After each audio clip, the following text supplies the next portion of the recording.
All right, we're gonna attempt to make a repair at William Dunleavy's house at 1258 Independence Circle. So, here we go.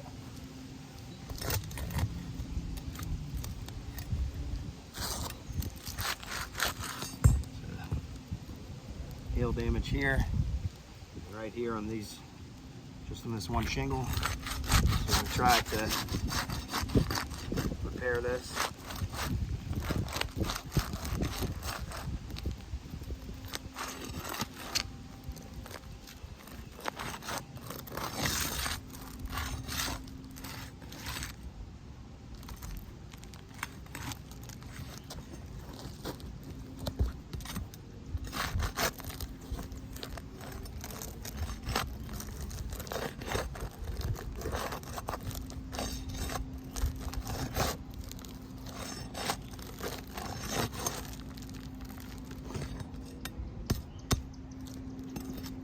See, the shingle is already separated.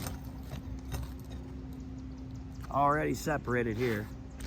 So it's broke here. I don't know if you can see that at all. Right here. That's broke. I haven't even began to get underneath the whole other one. So let's try that.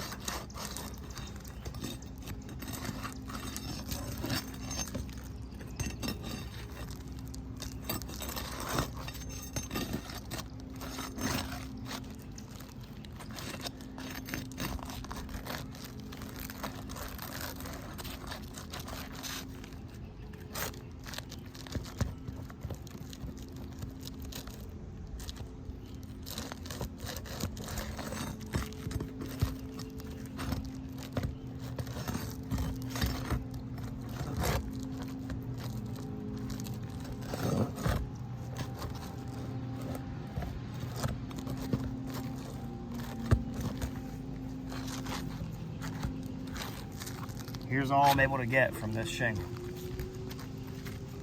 This shingle above it's damaged. The shingle below it's damaged.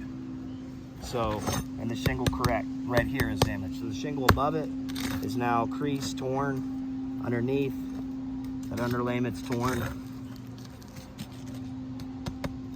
So this right here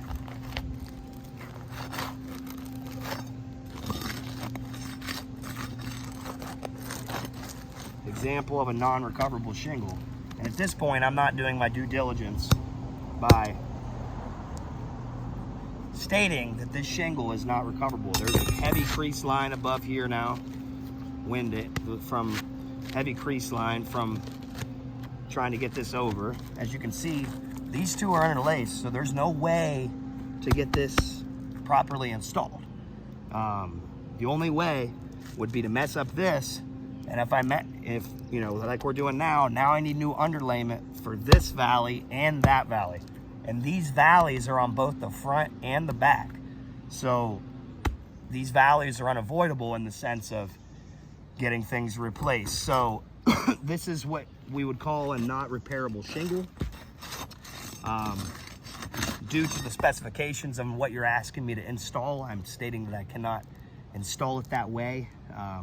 Nor can any contractor install it that way. So that is the unrepairableness. As you can see, this shingle here really messed up from here. Now it's coming apart. It's coming apart here. This right here is all bent and creased, torn through here. So this shingle is not repairable.